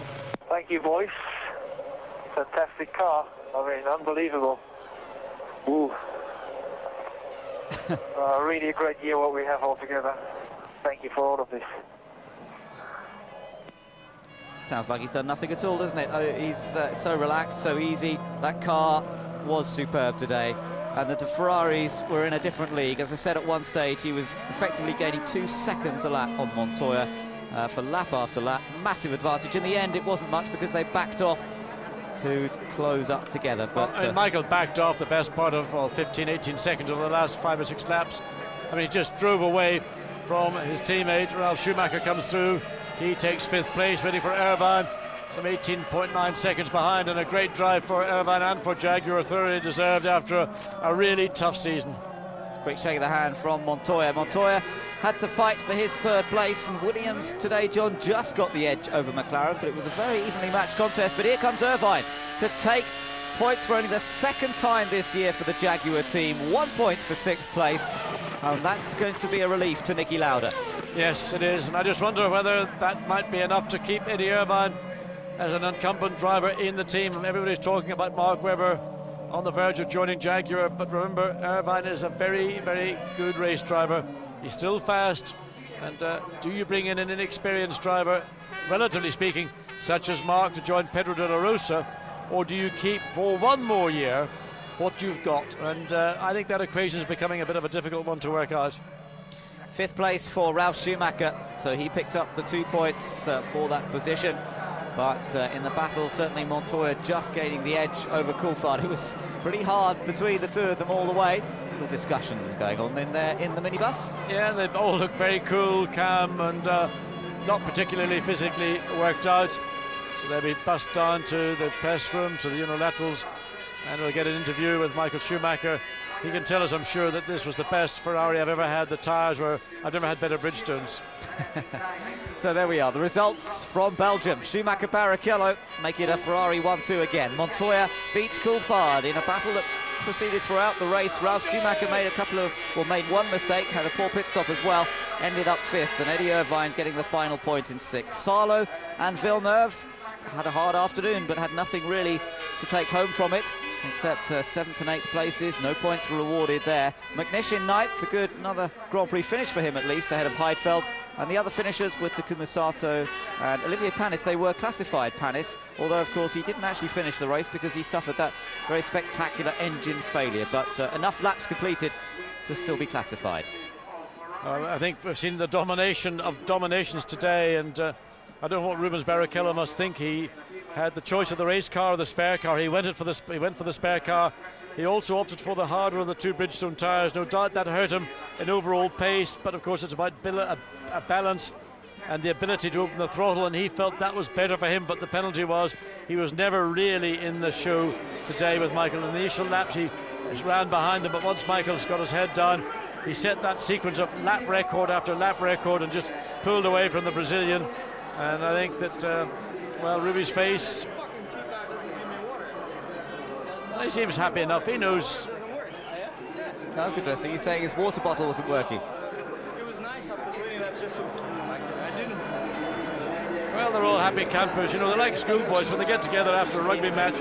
It's all get a few beers in, lads, and that's a bit of a sing-song. You know, they've got to go through the press conference and all the other responsibilities before they can do that. He's like his mum now. He's getting him to do his sort himself out, tidy himself up. It's that new beard, you know.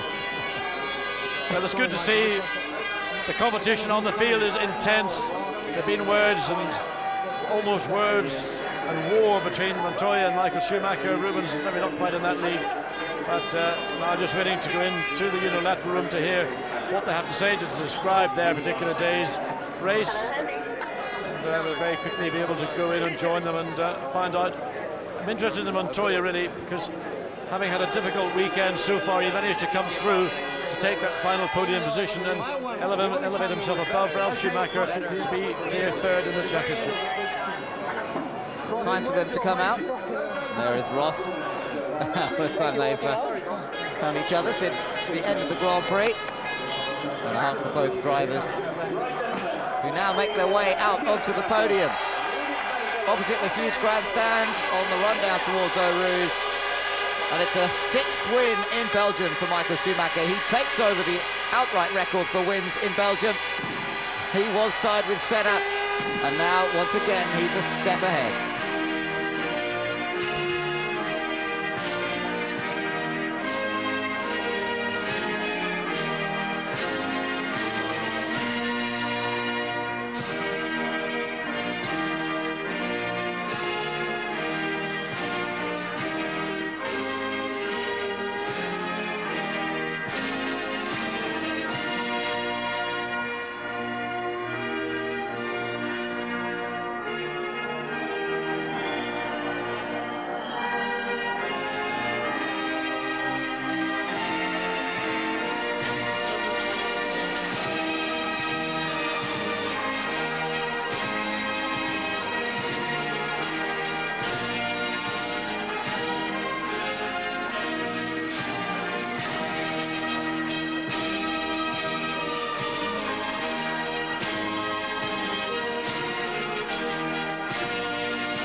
10 wins in one season. Michael Schumacher has broken the record that he held and Nigel Mansell held jointly. But now it's all changed once again as he wins in Belgium. The venue of his first ever Grand Prix victory back in 1992. And here he is, setting yet more records. Ross Brawn celebrating a 1-2 finish, top constructor, and further extending that mighty constructors lead. They're already the constructors champions, remember, but they're making the rest of them look a little bit silly at the moment, despite all those hours of hard work and millions poured in by the likes of McLaren and Williams. They just had no answer for Ferrari. And can you imagine what it's going to be like in 2 weeks' time when we go to Monza for the Italian Grand Prix? With this type of domination, that place is going to be buzzing. And the prospect of what we've seen here today being repeated in Monza, unless there's some real drop-off in tyres, I have to say we can only expect very much the same. Well, Ferrari fans are delighted. Time for the champagne shower.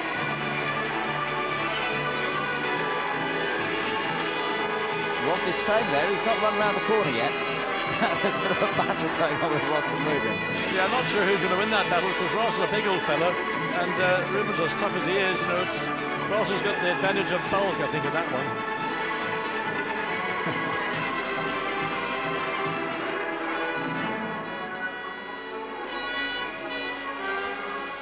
Very wet and very sticky. Oh, it's good to see Rubens actually having a little drink of it as well. Yeah, well, Ross does appreciate a nice bottle of wine, the mum champagne being sprayed, but of course when it gets in your eyes, it stings, it's sticky. And Michael doing that wonderful impersonation of a French wine waiter, where he anyway, puts it up to his mouth and just pours it. Those are handed down to the team take them back to Maranello and they display them proudly. Time for the photographs. To capture the moment, and a big smile on Michael Schumacher's face, and they will be heading down to the press conference room in just a few moments' time.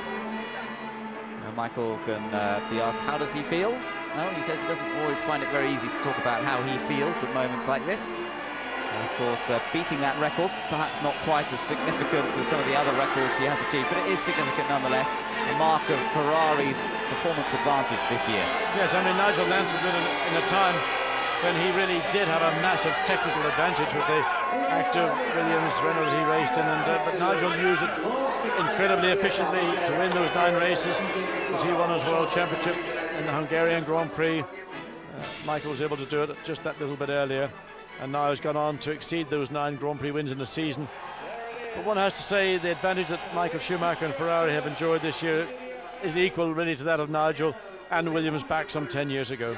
Yes, I would agree with that, John, and maybe not in quite such an obvious way in terms of the Williams package that year, but with the restriction on the rules these days, in some ways it's even more remarkable that they've been able to come up with a car that has this sort of performance advantage over the likes of McLaren and Williams.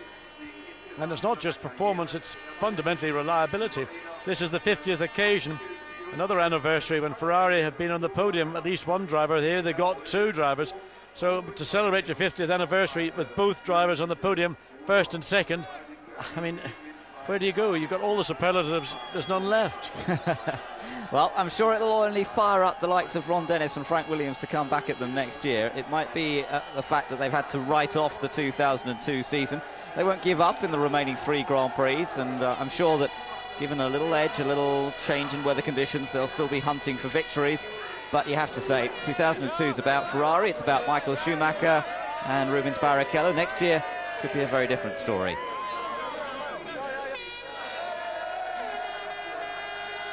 Lots of people enjoying the mood here in Belgium. Big celebrations for the Ferrari fans. And the drivers have already made their way to the press conference room, so let's hear from them right now. Congratulations, gentlemen. A very fine Belgian Grand Prix. Victory to Michael Schumacher, second place to Rubens Barrichello, and third place to Juan Pablo Montoya. Michael, a record 10th win a year. No one's ever done that before. Your 6th win here, and not only that, this is the 50th consecutive race with Ferrari driver on the podium. It looked like the perfect race from the outside. It very much did. I mean, I think we haven't really expected anything like that.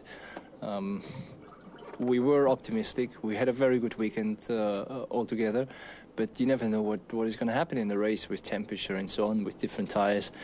Then we managed a very good start where Rubens, myself, we immediately went up front, and that was basically the decision for the race, where we could drive our own pace and drive it home. Now, with the work done, 2 successful stints, 2 pit stops, you came back out and you had a lead of over 25 seconds, and at the end it was down to 2 seconds. Was that you just taking it as easy as you could, or were there any problems? There was no problems. I mean, we saw a lot of engines, they blew up, and it was just precaution that there's no reason to stress anything harder than necessary. Obviously, there's 2 seconds between Rubens and myself, but there was another 10 seconds, I think, roughly to Juan Pablo, and in this case, we were able to take it a little bit more easy. Michael, thank you. Congratulations. Rubens, as Michael said, you both made good starts and you managed to work your way past Kimi Räikkönen by the first corner, so that must have given you a great deal of pleasure. Oh yeah, because it was on the back of my mind how quick Kimi could go, and obviously by overtaking him by the start, it was a lot easier for us to just set our times. Unfortunately, I mean, I had a lot of trouble this morning with the setup, so I was a little bit in the dark for the race, and I had a little bit too many blisters on the tire. But altogether, I think from where I started on Friday with the small problems on setup and everything, I think it has been a good weekend. Now, it looked as though you had a rather nasty surprise with a few laps to go, and you came onto the start-finish straight and found a wall of smoke from Felipe Massa's engine. Yeah, not just that, but it was panies on the top of the hill as well. I thought, they were, right in front of me both times, and I was looking not just to find a way, but to see if there was oil, because if you get the oil, you're just a passenger. So, but luckily, I managed to go through. Rubens, thank you. Juan Pablo, like Rubens, you also managed to put Kimi Räikkönen behind you in the early laps, but you never really managed to drop him off your tail or David Coulthard, so it was a hard race. I think it was a pretty hard race. I think especially with Kim at the beginning. We pitted the first lap at the same time, and when we pitted, I think it put a lot more fuel in to go longer, but after that I never saw him again. Then was the fight with David to the end. I think it was very important the hour laps were quick enough to manage to stay ahead. Now, with Rubens finishing second and you third today, he's stretched his advantage to 7 points over you in the battle for second place. Any chance you can turn that round? But you never know. If Rubens has one DNF, things could turn around really quickly. So, we'll see. Next few races, hopefully quite strong for us. Juan Pablo, thank you. Michael, finally back to you. Next race, Monza, home of a certain team for which you drive. Very good place to maybe go for win number 11 and stretch that record of yours. I don't think we should ask for too much, honestly. I mean, we have achieved so much this year that it would be probably a little bit, arrogant to ask for more. We just take what comes and we do our best. And obviously, we would like to do our best and take another victory as Ferrari in Monza, because that's our home Grand Prix. But wait and see. I mean, it's a long circuit. We have seen Williams going very well there in the past years, and it's going to be a difficult race, but a race where we should as well be competitive. Michael, thank you. Now, gentlemen, if you'd like to speak in your own languages, starting with Michael. So, the concluding remarks from a well-won Belgian Grand Prix from Michael Schumacher, an easily won victory for him, and as he said, he can never tell how it's going to be, but today they really were in a class of their own. Yes, I mean, very modest, I think, in his comments, and he knew that he had a pretty good race car, but also he drove a fantastic race. He just got the lead. He had Rubens behind him for 5-6 laps, but inevitably the pace that Michael was then able to run at for those sequence of laps where he just knocked every lap virtually a new lap record, ending up on 1:46.933. I mean, it's just awesome what the guy is capable of doing, and consider he started Formula 1 in '91, and here we are in 2002, and he drives with that commitment, that spirit, that desire to win, where other drivers, when they get to that stage in their career, they're beginning to get tired, they're dissipating their efforts into other areas, maybe other business interests, or they're just, had enough. But he's just so young, so fresh, and he loves it. And I think it's the success breeds success. It's simply is a matter of that, and with people around him such as Ross Brawn, Rory Byrne, the entire Ferrari team, Jean Todt, who in a way is the puppet master who orchestrates it. It is just one fantastic team. Now, the good news is most things in Formula One are cyclic. They go round, and we're seeing a real fantastic purple patch for Ferrari. We've seen that in the past from McLaren. We've seen it previously from Williams. So at some point, that dial's going to move round, and it's going to be one of those other two teams.